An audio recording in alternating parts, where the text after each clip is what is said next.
Liebe Zuschauerinnen, liebe Zuschauer, herzlich willkommen oder willkommen zurück zur 13. Hamburger Klimawoche. Zunächst im Livestream folgt ein Gespräch im Englischen. Intersectional Climate in Justice. Wie geht gerechte Klimapolitik? In die Klimakrise sind aktuelle und historisch seit langem fixierte Ungleichheiten miteinander verschränkt. Die Verantwortung für Klimaveränderungen und die Betroffenheit durch den Klimawandel klaffen stark auseinander. KlimaaktivistInnen aus dem globalen Süden sehen sich in den offiziellen Arenen der globalen Klimapolitik ausgegrenzt. Ihr Wissen, ihre Positionen und ihre Kämpfe zählen nicht. Dagegen fangen AktivistInnen an zu protestieren und hier auf der Bühne wird jetzt unter anderem besprochen, wie transnationale Solidarität in die Klimakrise gelingen kann. Um das hier zu besprechen, haben wir Katja Voigt, Referentin für Klimapolitik für die Rosa-Luxemburg-Stiftung und per Link Tonny Nowshin, Ökonomin, Klimagerechtigkeits- und Postwachstumsaktivistin. We warmly welcome Katja Voigt und Tonny Nowshin. The stage is yours. Thank you very much. Yes, hi Tonny, it's nice to meet you again, and I'm glad that you could join us on this day of global climate action. I hope you're doing fine. And today we will talk about intersectional climate injustice. So my first question is also to you, Tonny. You are a climate justice and degrowth activist. How and where does intersectionality enter climate justice? Let's dive directly into that. Thank you, Katja. It's really nice to be here with you. The internet was breaking a bit, so I think I missed a bit of the... Repeat it. Yeah, of course. So my question would be to you as a climate activist, where do you see that intersectionality enters climate justice? I think the climate justice is fundamentally a social justice issue, and that's why it's an intersectional issue. Because if we start looking at the people who are most impacted by the climate crisis, there is this generational lens, of course, the young people versus the older ones who were able to use the planet without any concern of climate change. There's this one lens, but that's only single element of it. There's other elements, of course, and one of the most important element is the race, and then there's class, and then there's also gender. So if you look at the people who are most impacted by the climate crisis, we would see it's always the most marginalized people, it's always the women, and it's also always we see the people in the global south. So when we look into how the climate impacts are affecting people, and if we don't acknowledge that it has different impacts on different people, we say we are on the same boat, but we are not really exactly on the same boat. We are, I've used this metaphor also before, it's like we are in a huge Titanic where there are different classes, and the ones who are on the lower deck will never get an access to a boat, and the ones who are more privileged, they still have more resources, and they could still arrange an escape, maybe not even an escape maybe, but could delay their suffering. So if you look into how the impacts are playing out, then we realize that climate justice fundamentally is a social justice issue where all of these different elements and identities are interlinked. So if you don't acknowledge that, we can never really even ensure climate justice. So the first step is for us to really look and realize that climate justice is about intersection, and it's the most fundamental and intersectionality issue. Yeah, thank you. Thank you for raising this, especially the metaphor of we might be on the same boat, but we are in different spots. This is really important, and sometimes I have the feeling, and I think that you will share that, because in the climate negotiations, when you look at, for instance, at the UN level, and also not only in the international climate negotiations, but also when it comes to climate politics in general, that this message is often not really present, right? It's also sometimes in the social movement, sometimes, especially here, it started with a more generational discourse or narrative. So where do you see that these issues are already represented, or where do you think it's still missing?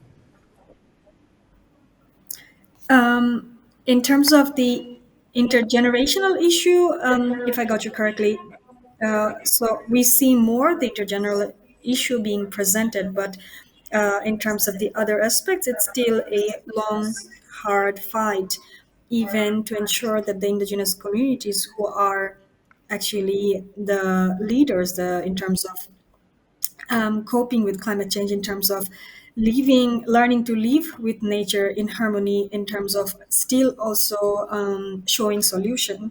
There's so much that we could learn from indigenous communities, but we still see that even last year meaning in 2019's climate at the COP, there were this huge discussion around how to ensure indigenous participation, and even there were this fight from this whole indigenous bloc, the Minga, where they needed to even struggle to get visibility inside COP, to even get space at the right tables, where we see there are still even the different big fossil fuel companies get a space, but not the ones who should have the first say in it. So I think overall, but that's like a big UN. When we think about UN, UN of course often reproduces the power structures that we see in the different government or in different bureaucratic structures, but also in the movement basis. If you think the movements are supposed to create the future that we want to see, so if you think about a movement space, it's supposed to be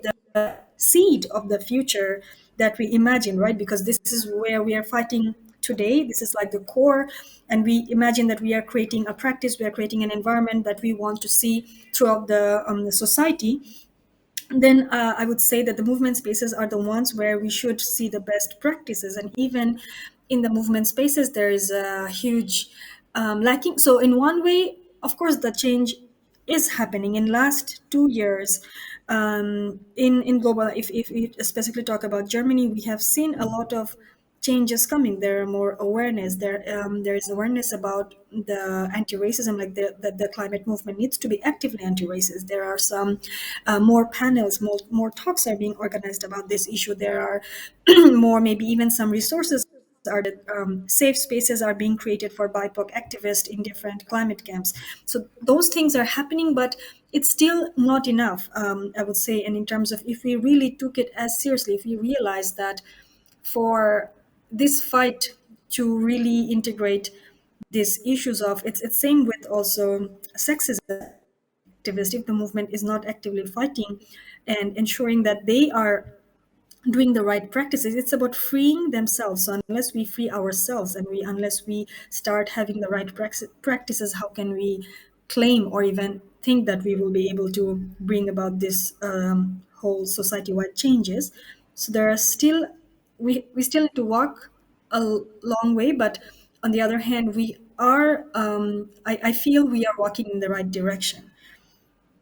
Yeah, I don't know if it answered your question. No, yeah, that was perfect, and was even already answering a lot of questions I still have or I had. But I wonder how we can increase these spaces and make them more visible. Do you have a good strategy, something you would like to share?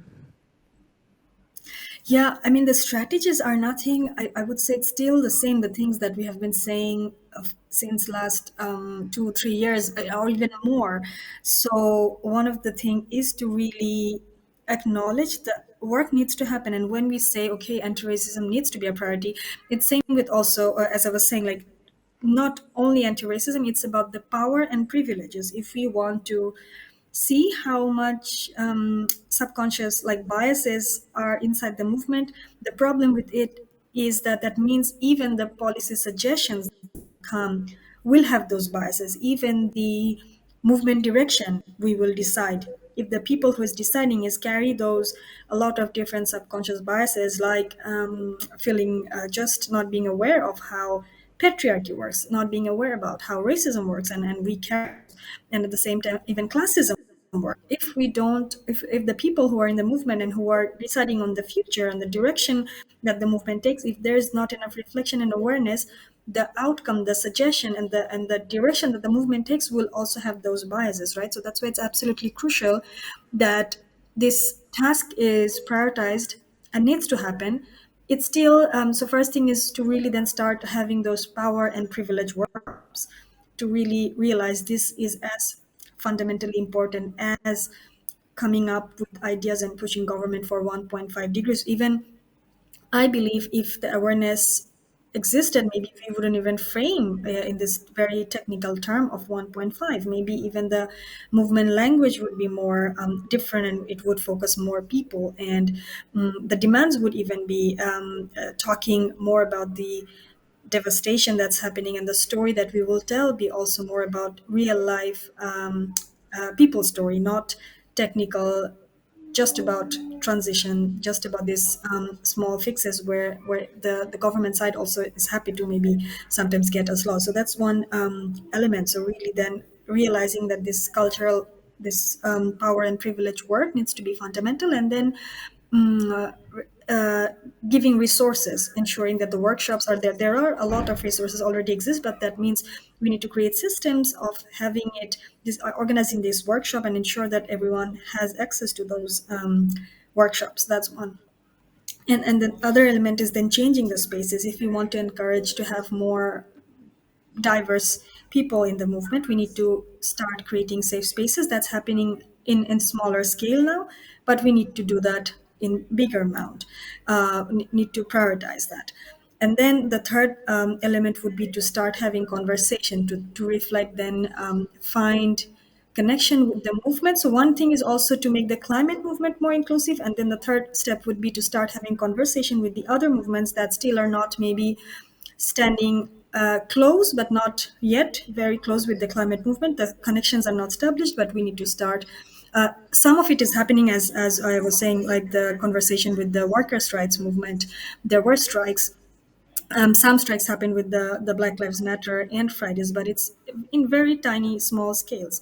So to start having those conversations, I would say that's kind of the third step. And the fourth would then really be having an awareness and looking the learning to, as I was saying, to acknowledge that there are already climate leaders, to learn from the indigenous communities, to learn from the frontline communities, to learn from the activists in the global south, to then really change the attitude and change the relationship with them.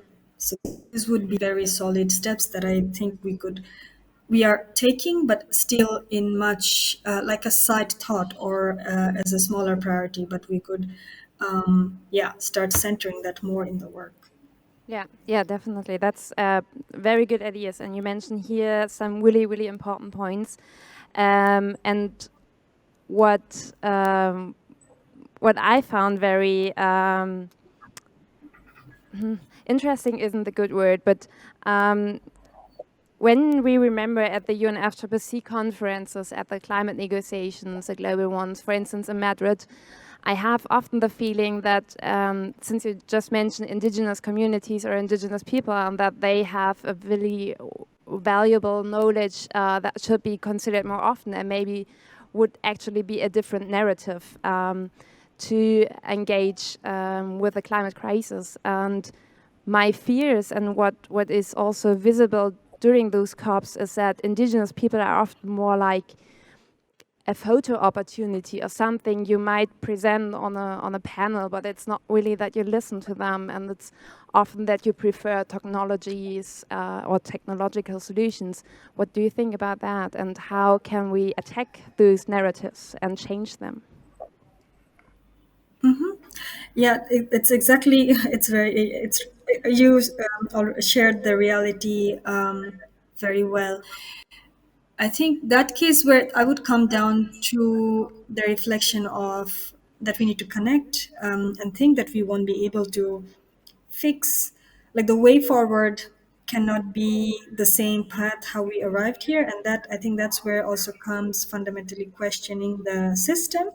So acknowledging that we need to talk about system change, and that would mean then the technological fixes, to really look at how, at what cost, and how we are acquiring the technology, and where's the ownership of such technologies, and how we are using it, and what would be the cost. Because just for one example, the carbon capture technology, the one that they're saying that's started operating recently, I think, is already uses such huge amount of energy to capture and store the carbon, and at the same time use a huge amount of water, that it's likely it will lead us into another crisis in terms of the water shortage, and it's very energy intensive.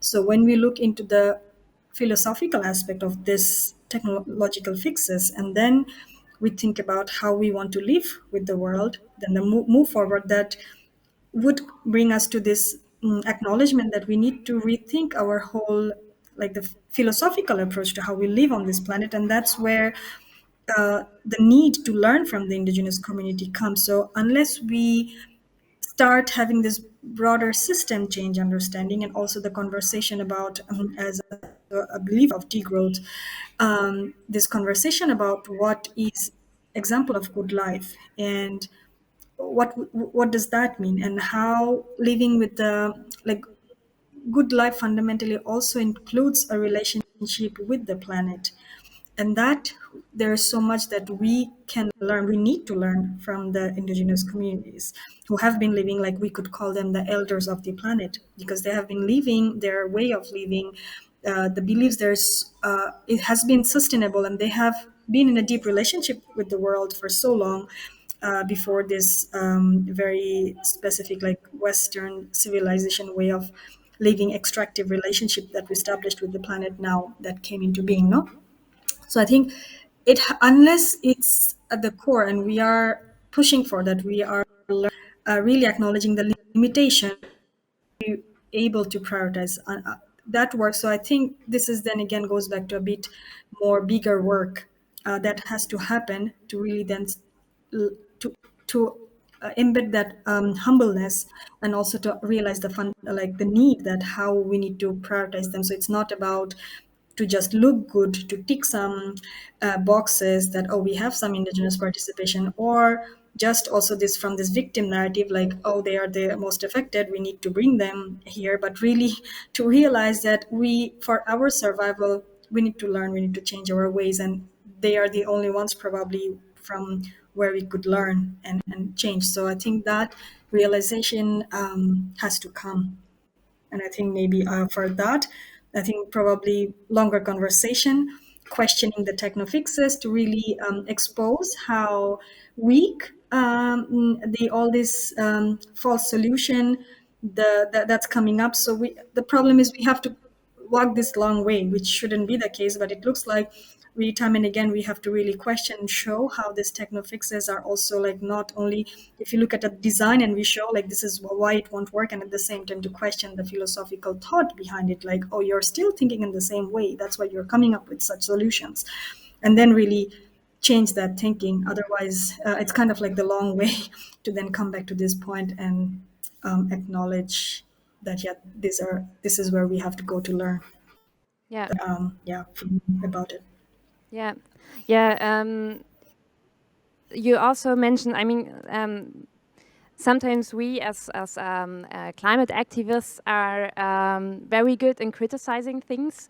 You now also came up with some very good solutions, and I wonder how to translate them in the German context. So you mentioned now the buzzwords like degrowth, and changing also the philosophical narrative away from technical solutions. How do you see, could we in Germany also as social movement, and not only looking at the climate movement, but earlier you also mentioned that we should merge with the other movements like Black Lives Matter or the feminist movement, how can we create this pressure to change the narrative? Do you have some ideas here? My first idea would be to then start having conversation, because sometimes I feel the climate movement, if like there's a lot of power, right? At the moment, the most powerful movement is the climate movement, but there is a lot of how to say, like, today around, how much was it? It was more than 100,000, like around 100,000 people in the streets of Berlin. I think that's the number I saw, if I'm not wrong. So that's a huge number of people who are mobilizing on the streets. So we see people want action. People want the this to not happen, but at the same time to it doesn't necessarily mean that everyone in the movement are also in favor of broader lifestyle change, like this broader system change, broader. There is still a bigger chunk who probably believe we could still go on with this electric car and kind of this fixes. So I think even inside movement there are different, like inside one single movement there's different elements, different forces that exist. I think it needs to start having a consistent group of people inside the movement who realizes this is the priority and starts having those conversations and really taking those conversations seriously. Because on one hand we can have a lot of conversation probably with the minister, with the governments, but at the end it's also again like there would always be some key policy changes that we push for, because that's also the limitation of a bigger movement, right? When we ask something from the government, we also ask something very solid, because we say, oh, don't do that. We ask something solid, and we cannot ask like a big, oh, system change, like that's too big. What do you mean by system change? So for the emergency situation we would say, oh, we don't push back, like the coal phase out cannot be 2038, it needs to happen faster. We cannot be giving coal, oil, and gas. So these are the urgent, emergency, immediate needs. Yes, but at the same time, I think for a bigger part of the movement, these are the still the end all. Like that's where it ends. I think so. This there goes the hard, longer work of pushing and realizing that this is not the end, this is just the urgent situation. But then when we want more, when we want to question the consumption pattern, when we want to say this is not just the coal, oil, and gas companies and that's where we would end, we would need to reduce our energy. We won't be able to support our huge consumption pattern just by switching to energy renewables. That would mean we need to question and change the way we produce and consume. So these are the work that comes, the question that comes a bit later, and that's why it's probably a bigger chunk of the people, they don't see this. But there needs to be some people inside the movement, and that has to this who would be going on doing this longer work and starting conversation with then different movement, as I was saying, and also talking and showing like the more and more people that we really need fundamental bigger changes and creating room for that. So when we maybe do win the arguments, the urgent ones, like the coal phase out 2025, like a dream scenario, or the stop subsidizing, like kicking out the coal, oil, and gas lobbying, and all of those ones, then second and third demands that are more broader social reform. We could ask about the subsidies for healthcare workers. We could ask for a better care economy. So this work needs to happen already, so that when the urgent ones are done, we already have a solution and not going towards the green economy. That would be my feeling.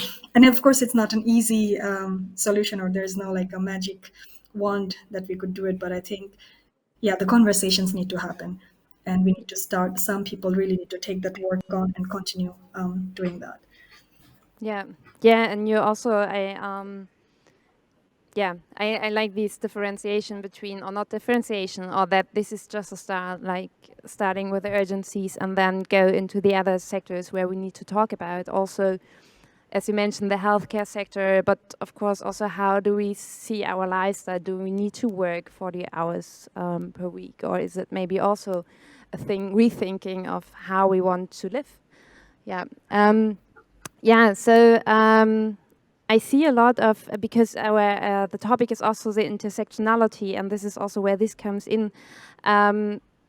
So how do you see that we can maybe also bring in those voices from the maybe more marginalized groups, not only in Germany, but more in general? How can we bring them more into the, maybe also in the climate negotiations at the COP, for instance? Do you have ideas here, or?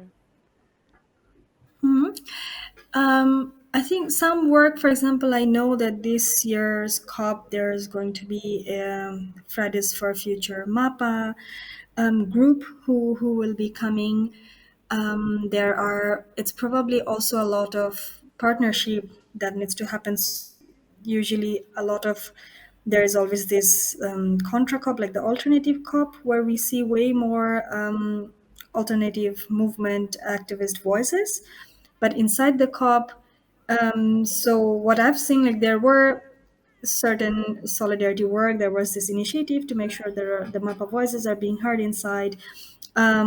So I don't have the full picture of how that work went. So I imagine that, of course, because there were these additional challenges for this year's COP, just logistically with the whole Corona situation. And maybe you're also aware about how there was this call from certain groups to delay delay the COP because of these logistical challenges. This even the Corona created again another differentiation between some of the countries who still haven't managed to get COVID. That would mean representatives from those countries will have a higher barrier to entrance to COP. So there are all of these different elements, and then there was also this discussion about what the government could do. So I feel there is a lot of solidarity, and then there's like a collective action that's happening within the civil society, within the movement groups.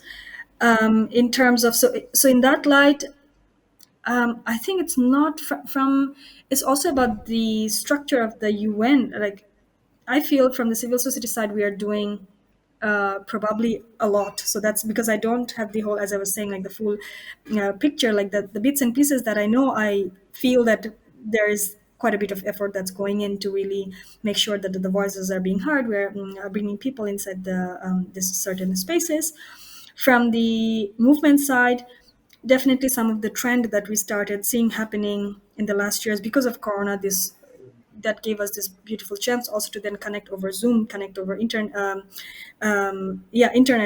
to really connect people from different parts of the world. And I think that could also be something that becomes a more regular practice, to really actively reach out, organize more cross movement discussion, invite more activists, and get to know each other more. I think this is one trend that would be nice if we carry on beyond, if the situation changes, even after Corona, and actively reach out. There are some network that already exist. Maybe we could also tap into those networks and to see what could be arranged and organized on a regular basis. Regular meaning probably once a month, twice a month, so the movements are more connected and having this conversation. So these are the two things that comes first on top of my mind, and also at the same time about learning and taking lead, and not, so also the change of the attitude, of course, right? Like the marginalized group, but what do we say when we say marginalized? It's also about knowing that these are probably the most knowledgeable people. They're the ones who have the most experience of fighting oppression, and then we need to learn. So kind of changing also the motivation and attitude of building those bridges, not just, oh, you, and I need to give you attention, but more also like, I need to learn from you, because if I want to change the situation we are in, you have way more experience in fighting oppression than I. So also to change that dynamics actively. So these are that comes to my mind. Yeah.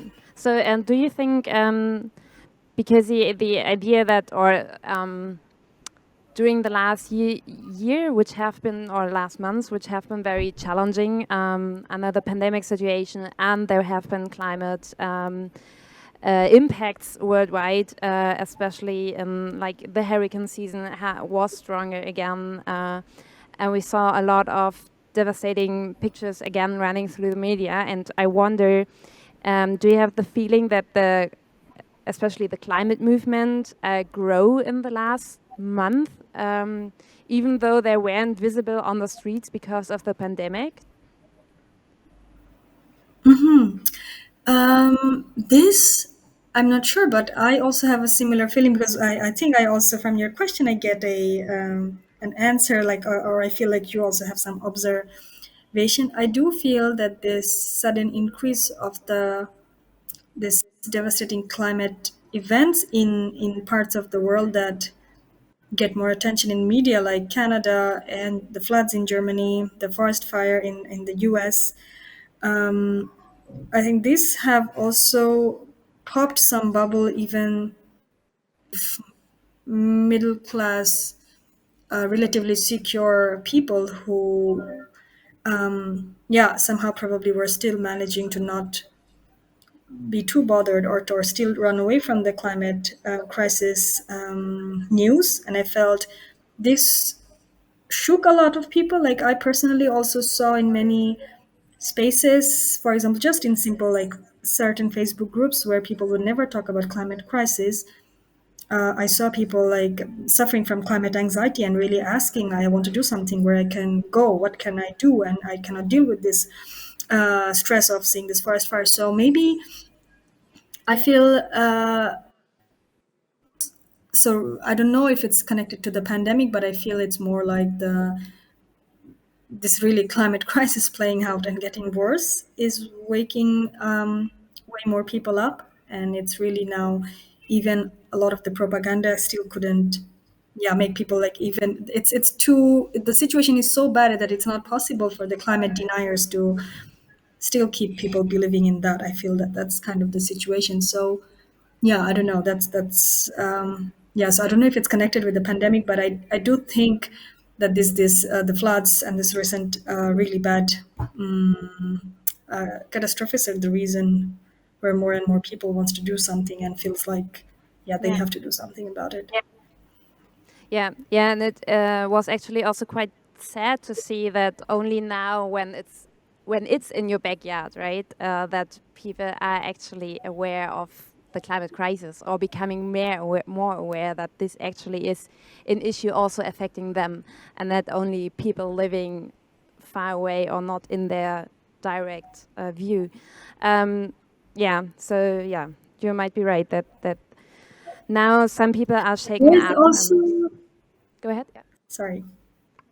No, I just want to say there's also this another element that because who could effort to be an activist, no? So there's also this privilege because the ones who are struggling to get by, like to get a living, to just earn some wages, even if they feels the climate crisis, they are the ones with less power. They're already the ones who is less visible because of how the social structures are, right? So it's also a middle class, a white collar person in Germany still has relatively more power, at the same time more opportunities, just because of the wage they earn and the leisure, like it's more possible for them to not go to work and go to a strike. It's not possible for maybe a day laborer in Bangladesh.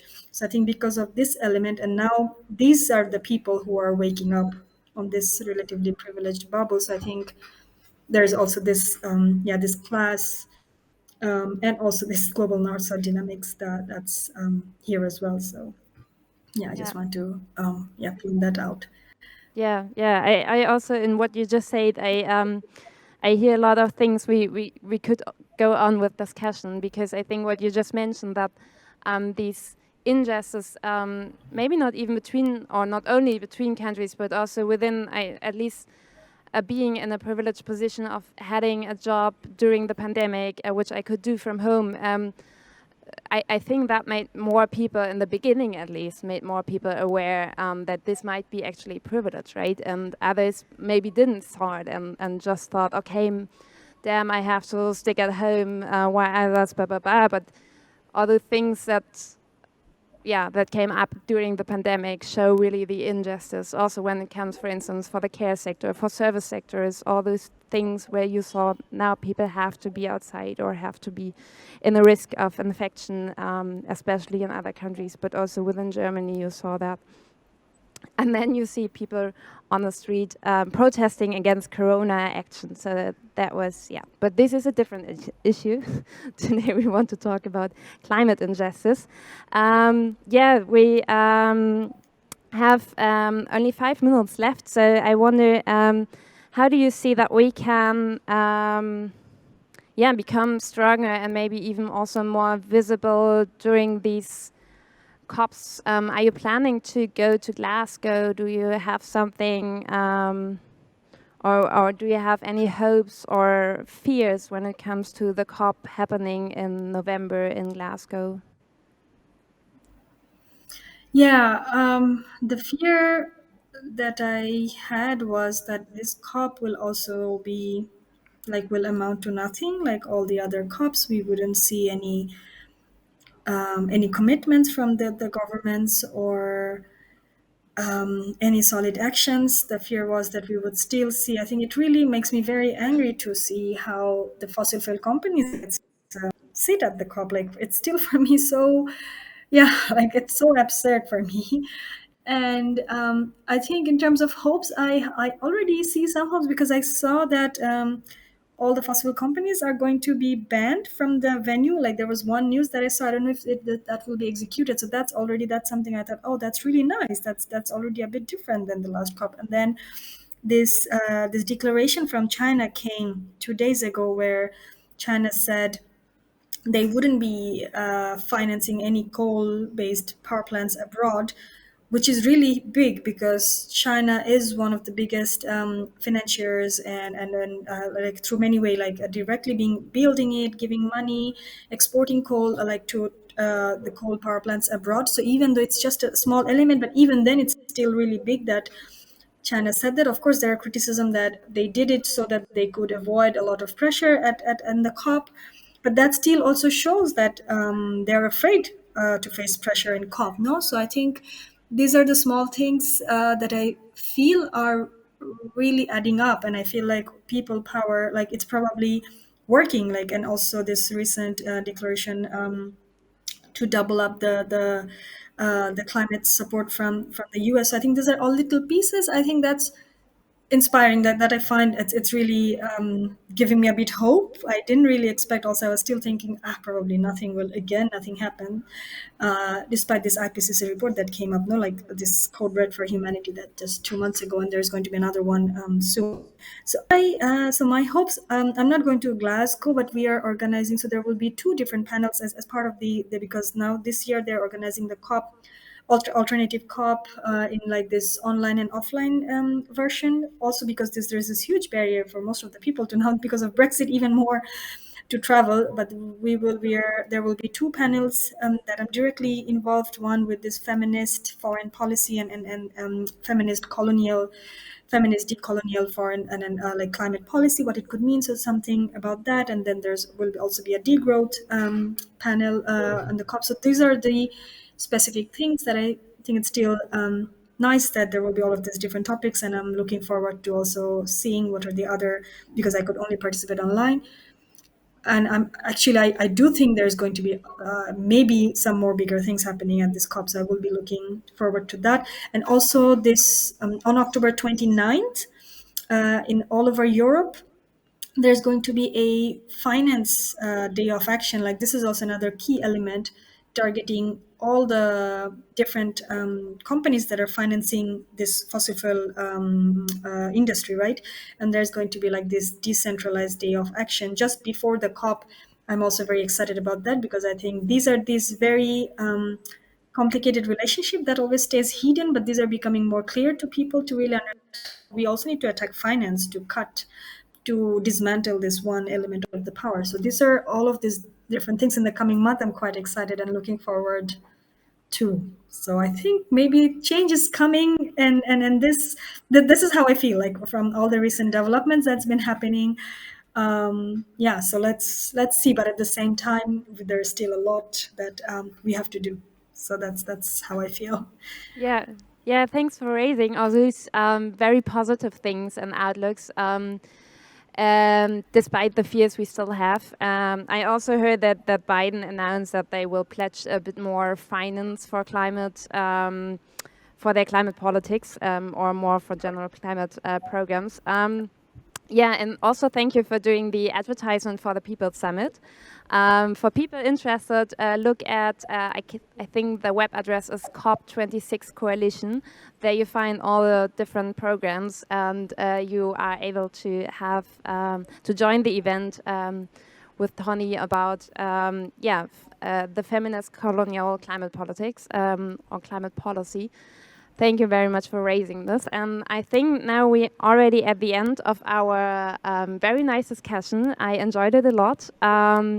Do you want to take some time for a final statement? Without pressuring you. No, I would just, yeah, thank you for organizing this and thank you for making space for this very important discussion because, yeah, as I was saying, we have space for this kind of discussion. And yeah, thank you for sharing this hope. And fighting this fight together. Yeah, thank you for making time for us today. And enjoy the rest of the Climate Action Day.